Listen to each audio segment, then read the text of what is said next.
Roedd yr Eisteddfod yn y sinema yn Cross Hands. Y beirniaid adjudicators oedd Alun a Tina Charles, ac roedd Lowri Gwenllian yn un o'r bobl oedd yn rhedeg yr Eisteddfod. Lowri dwi, a dwi'n rhan o bwyllgor o gwynion sydd wedi trefnu Eisteddfod y Dysgwyr. Dyma'r un gyntaf ar gyfer rhanbarth De-orllewin Cymru. Noson gyffroes i ni, a dwi'n gobeithio fydd yna gannoedd o bobl yn dod. Wel, doedd dim rhaid poeni Lowri wrth i'r cystadlu ddechrau roedd y neuadd yn llawn dop.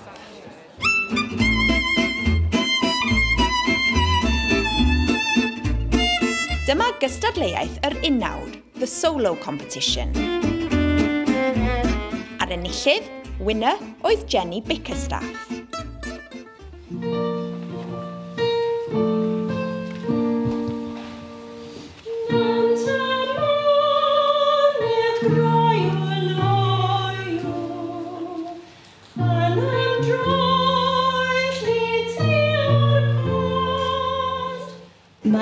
Mae mam-gi wedi canu a mi pryd ifanc. And this song was sung when I was a child, and it was one I was sure of. And it's a traditional song, and I love the theme of a stream. I love Wales. I don't feel any less Welsh because I'm not fluent, or rhugl. And I'm just so proud of Wales, and as that little stream is.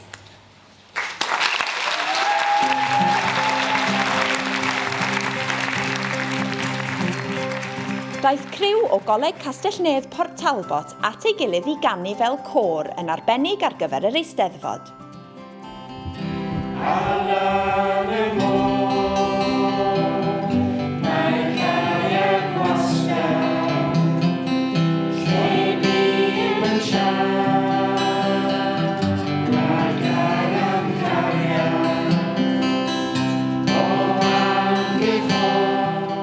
Côr dechreuol yw côr weddol o syml. Penderfyniad sydyn oedd i gystadlu, ond o'n i falch bod pob myfyriwr mor fodlon i gymryd rhan.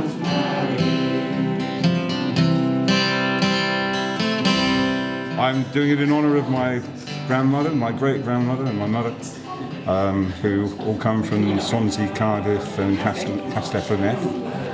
And I have a duty to learn Welsh.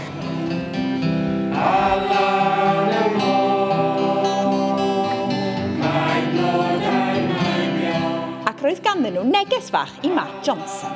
Da ni'n caru ti, Matt. That's too bad.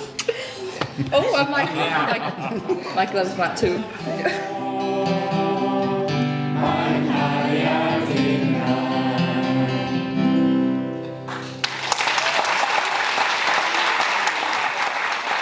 Roedd cystadlaethau i'r tiwtoriaid hefyd, ac un tiwtor wnaeth gystadlu oedd Elen Davies. Wy'n tiwtor i ddosbarth canolradd fan hyn yn Crosshands. Ond o'n i'n cystadlu fel merch fach 5 oed a ymwydyn oedd y darn. Twll yn y baw, dipyn bach o bwrw glaw, allan o ddaw, ymwydyn!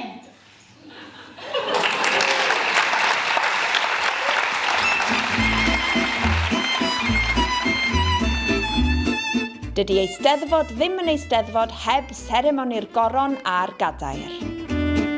Enillydd y goron oedd Louise King, a Maria Goodenberg wnaeth ennill y gadair am ei cherdd drysau, llongyfarchiadau.